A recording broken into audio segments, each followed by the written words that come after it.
All right, in this video, we're going to continue taking a look at simplifying radical expressions. We're going to be looking at those that have variables in them, cube roots, as well as just regular square roots. So let's take a look at the first one. It says simplify square root of 20. It's not a perfect square, so we're going to need to factor it. And you can do either perfect squares or prime numbers. I'm going to go ahead and work with some prime numbers here, just to refresh our memory on how we do this.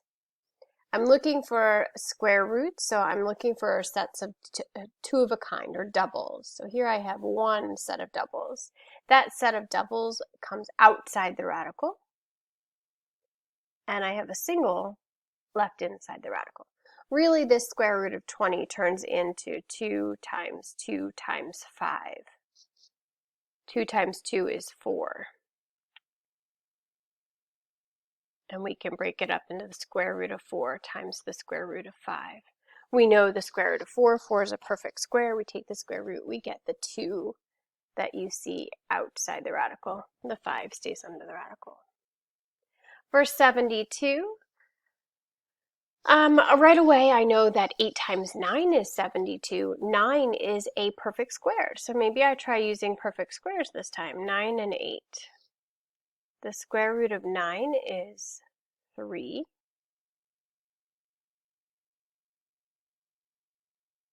And so now I'm just left with the square root of 8, and that I'm going to go ahead and do a factor tree for.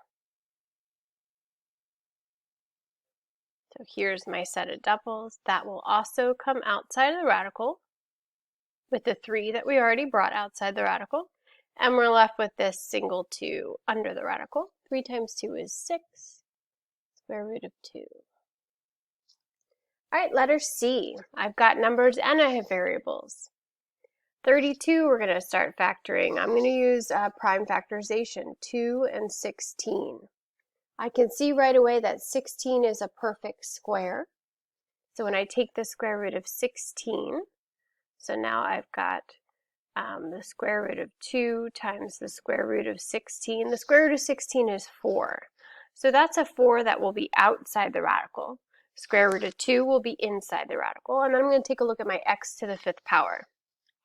I'm looking for doubles, so I'm going to just set it up that way. I have 1, 2, 3, 4, 5 x's. I'm looking for doubles. Each set of double comes outside the radical. And what I have left is the square root of 2 and one single x. The only thing left I have to do is this x times x that's outside the radical. I really can write a little bit better. I can write that as x squared. So my final answer here is 4x squared.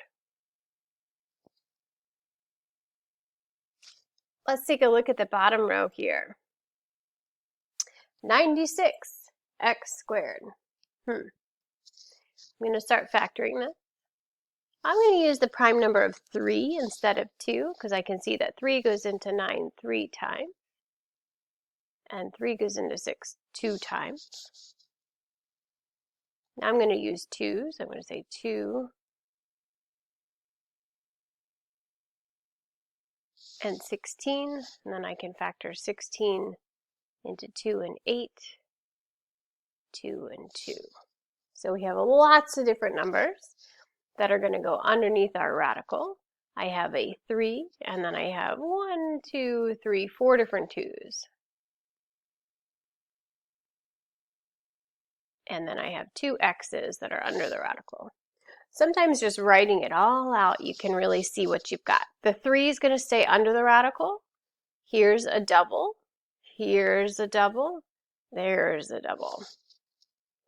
So I'm going to end up with a 2 outside the radical, a 2 outside the radical, and an x outside the radical. And again, we can, at this point, I would go ahead and multiply my two 2's together, and we'll get 4x radical 3.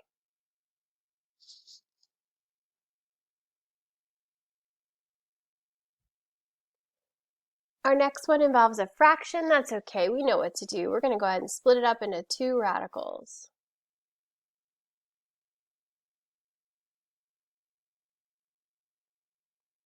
I'm going to simplify the top. I can take the square root of 9. It's 3.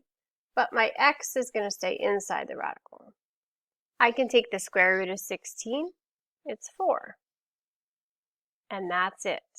The last thing I would do is take a look at the 3 and the 4 and see if I could simplify that at all, but in this case I cannot. Letter F is where we need to rationalize. And that means we multiply by that funny little fraction. That fraction is equivalent to 1, so we're not changing the value of what's given, but we're rationalizing it, meaning we're taking that square root out of the bottom.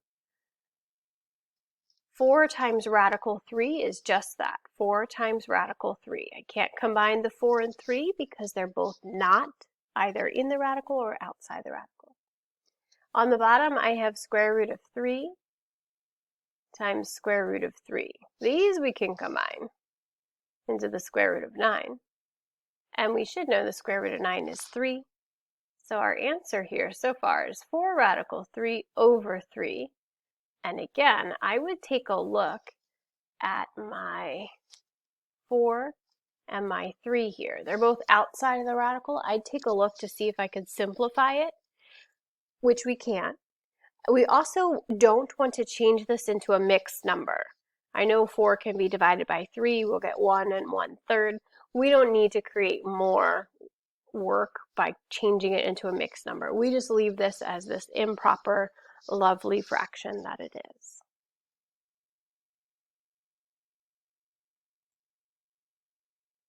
We have a bunch more to practice. These involve some cube roots and rationalizing with variables. So we'll take a look.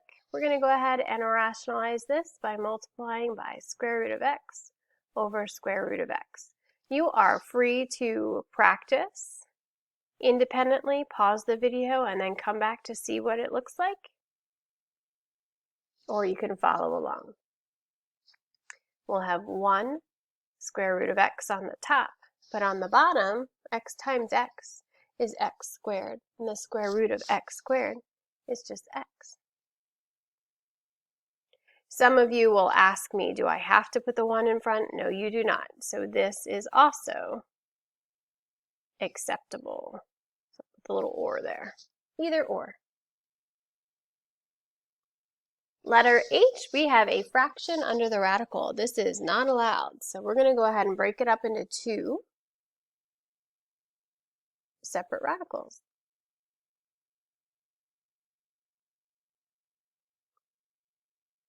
One thing I know is I can't leave a radical in the bottom, so my next step might be to rationalize. So if I work on this, I can multiply my 2 here and this 5. So I'll get 10x squared under the radical over 5 times 5 is the square root of 25. We know the square root of 25 is 5, so that takes care of that radical in the bottom. I might want to pull off that 10 and see if I can factor it and look for doubles to pull out of the radical. In this case, I can't. So I'm going to leave that 10 under the radical. But the x squared we can pull out of the radical because that's x times x. So the square root of x squared is just x, and that's out in front. And that would be my final answer for that one. I cannot divide the 10 with the 5 because the 10 is under the radical, the 5 is outside the radical. All right, we'll take a look at I. Again, breaking it up into 2.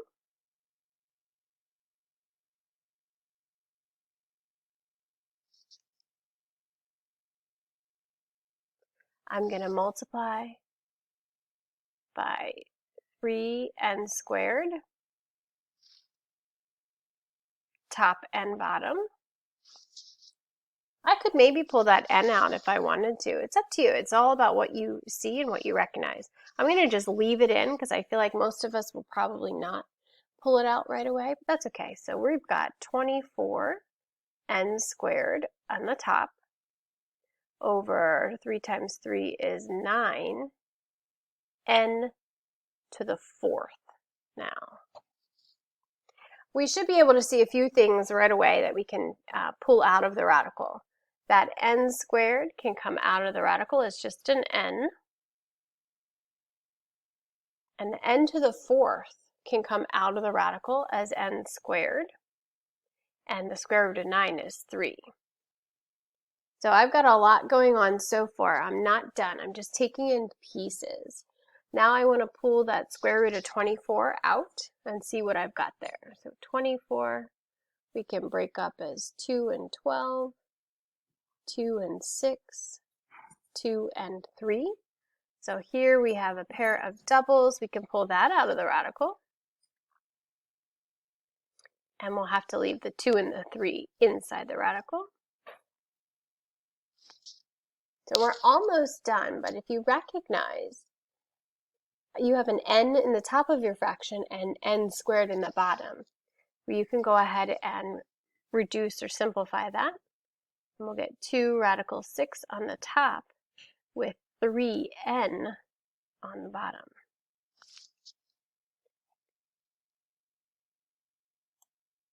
Take a look at letter J. It says cube root of negative 27x cubed.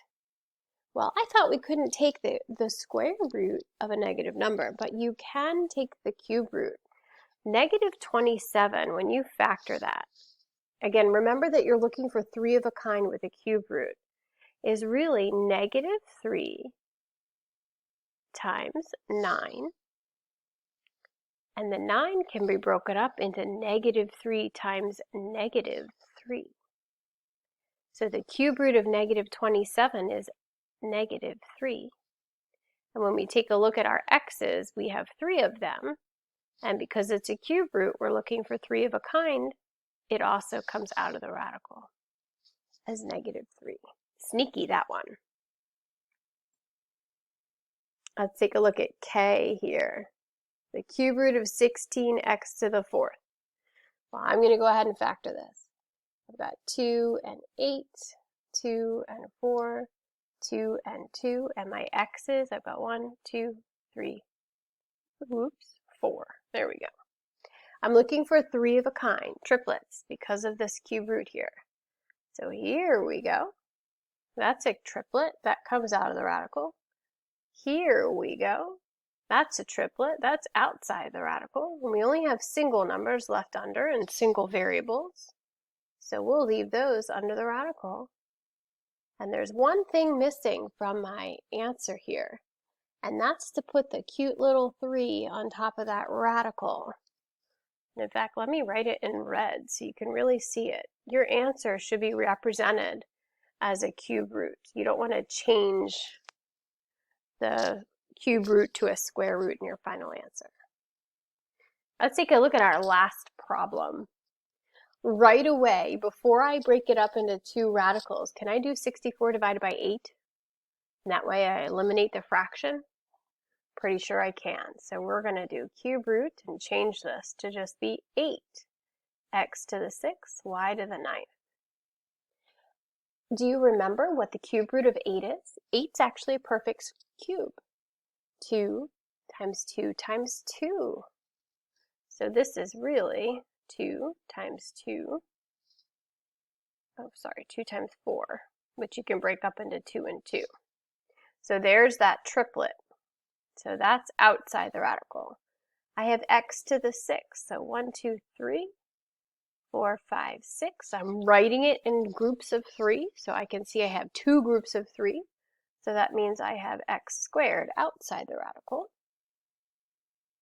There were 2 groups of 3. And then for my y's, and you don't have to write them out each time if you can identify how many groups of 3 you have. But this case, I have 3 groups of 3, or 3 groups of y's. And I don't have any single numbers left over. So this is our answer, 2x squared y to the 3rd power.